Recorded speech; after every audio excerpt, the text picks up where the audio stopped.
Hey guys, what is up, and I welcome each and every one of you to a new League of Legends video. So many people have been asking me, and just overall in general, what exactly do I do with Yasuo now? What are the best items, the runes, which masteries do I take? And it seems like most people are somewhat confused and more or less just want to know what is the answer to these questions. So hopefully this video serves that purpose in answering your questions, and that at the end of this video you'll have a better idea of what type of Yasuo build you should be running. So throughout this video I'll be talking about 3 different Yasuo builds that I think are all more or less equally viable. At the end I'll tell you guys which is my personal favorite build at the moment, but again you can just simply choose whichever one you think will fit your playstyle more. So when talking about Yasuo and Season 6 and all the changes, the first thing that definitely comes to mind is what masteries do I take? Or better yet, which keystone is the best now? Well, let's talk about them very quickly. So first off we have Warlord's Bloodlust. Now at first this seemed to be the absolutely ridiculously overpowered mastery for Yasuo because it simply procced everything you would hit, whether it's monsters, minions, or champions. But now that it got nerfed to only working on champions, well, it's not really as good anymore. Now you can't really go wrong in taking it, but I don't think it's the best option as of right now. Then we have Fervor of Battle, another very popular Yasuo mastery as well, but unfortunately very recently it also got the same treatment as Warlord's Bloodlust. It now works only on champions whenever you're trying to gain the stacks. So again, much like Warlord's Bloodlust, this isn't really all that good anymore, even though before the changes I actually thought this was very strong. So the only time I would ever recommend taking this mastery is if you simply just adore getting Blade of the Ruin King on Yasuo. If you do, this is not too bad, but if you don't, I don't recommend taking this one. And the final and third keystone mastery that we'll talk about is definitely Thunderlord's Decree. I think this is by far the best mastery to take on Yasuo and almost honestly every single champion in League of Legends at the moment. It just recently got buffed, the damage on it is insane, it works with Yasuo very well, it helps your laning phase a lot, and it really is just a flat out very strong mastery. So as of right now, of the 3 masteries, I highly recommend taking Thunderlord's Decree, but again, it comes to personal preference. And I'll give you guys the full mastery build path when we talk about the actual builds later on in the video. So let's move into the actual 3 different builds we'll be discussing. Now all 3 builds really just stem from the first 2 items that you decide to go on Yasuo, because it really just decides what kind of build path you're choosing to do. So the first build path is going to be combining Static Shift and Trinity Force. Since the recent changes to Triforce gave a 20% crit chance, this is now definitely viable. And to me, this is the hybrid in tankiness and damage type build. Following that, we have the more or less famous Static Shift into Infinity Edge, going for the full out Assassin Burst type damage. This build is still of course the king when it comes to just burst damage and overall just eliminating squishies in the backline in teamfights more or less like an assassin. And the final and newest Yasuo build is going to be combining Trinity Force and Phantom Dancer. I'm excited to talk about this build because I think this one has a lot of potential, but we'll get into it just a bit later. So let's start things off by talking about the Static Shift and Triforce build. So the starting items throughout all the builds are the exact same. You either go with the Dorans for the more slightly aggressive start, or you go boost to make your E's a bit faster and for the extra potions in the lane. And of course, since I'm sure a lot of you are wondering, here are the runes and the masteries I would personally run if I'm using this build. So I personally have Attack Speed Quins, Flat AD Reds, Armor Yellows, and Flat MR Blues. Against an AP champion, you can switch out the yellows with HP per level. Now the thing I love about Yasuo is that you can definitely switch around the runes, and chances are it'll still definitely work if you play it better that way. Such as switching out some of the Quins for maybe more Flat AD, maybe a bit of lifesteal, or whatever you please. Now the core items I have listed should be self-explanatory, and you can definitely get different boosts depending on what you're facing or what you prefer. Like for instance, sometimes I prefer the boots of speed for the faster E dashes. And for the other options, it doesn't matter too much in what you choose. Again, it depends on what you're facing. So now the beauty of this build is that it really is just the best of both worlds. You have an all-around great build that has a decent cost in terms of the items, it provides decent damage regardless, of course not as high as going Shib into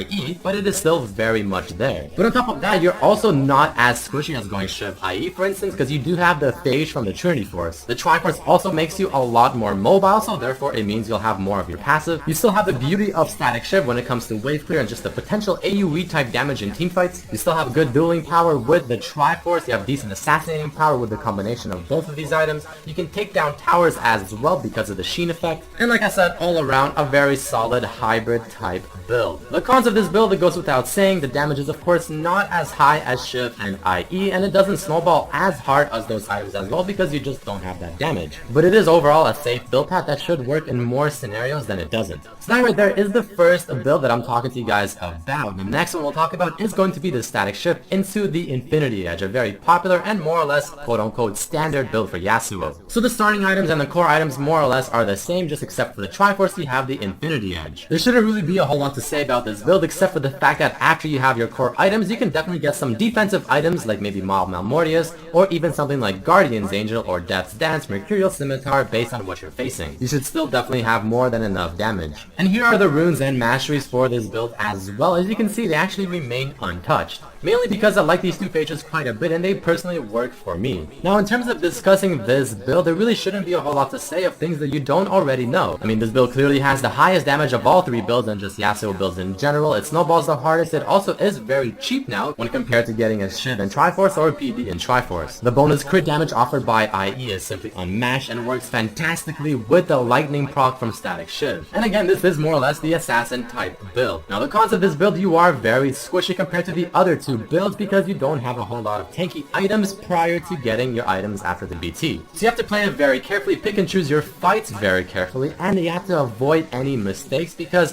one mistake can lead to your death based on how little HP and resistances you have. And next, let's talk about the final build, the Triforce into Phantom Dancer. Since this is a relatively new Yasuo build, I will be comparing it with the Static Shiv and IE in terms of damage and overall stats provided. So before we actually go into the items themselves, here are the runes and the masteries for this build. You can see that they are a little different. This is a very cool build when it comes to calculating your effective HP, which more or less just takes into account everything that you have, such as your overall HP and your MR and armor. And lifesteal makes this even better. So for this one, I have 2 lifesteal quints and 1 attack speed quint, flat AD reds, flat armor yellows, and MR per level blues. And I still go 18 in the cunning tree, but this time I put 12 points into the resolve tree. And the main reason for that is for runic armor in the 3rd line within the resolve tree because it increases your lifesteal and it also makes all shields on you much more effective. So with this build, you'll have your shield from your passive, you'll have your shield from BT, and you'll have your shield from Steric's Gauge. So there's a lot of synergy within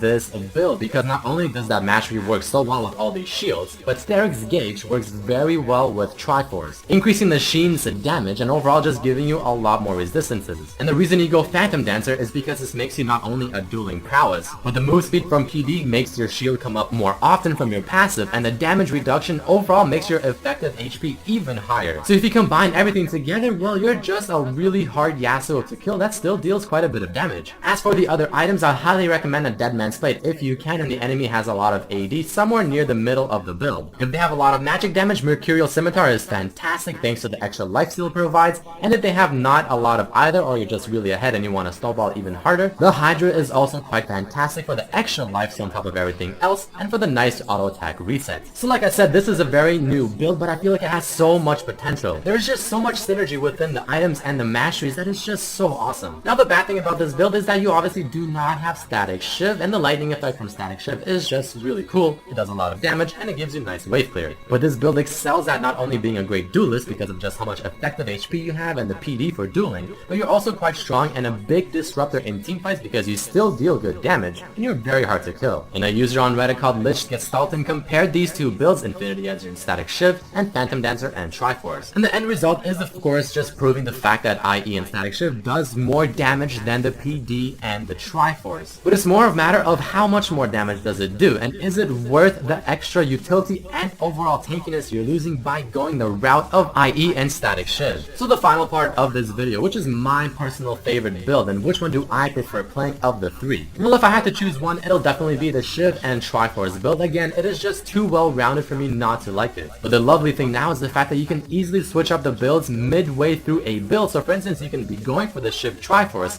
and after you finish the Shiv, if you realize you're snowballing really hard, you can instead go for the Infinity Edge. But the third build that I talked about, the Triforce and PD, is one I'm still keeping a very close eye on and practicing it even more because I think this one has an insane amount of potential because there's just so much synergy within the items. But that is about it for this video, guys. If you did enjoy this one, definitely hit that like button to show your support. Let me know down below which is your favorite build and which one you like playing the most. Make sure to check out my other videos as well, like my Is Poppy OP rework video guide explaining how to play her. Subscribe if you haven't, share the video with your friends, and I'll see you for the next one. Peace.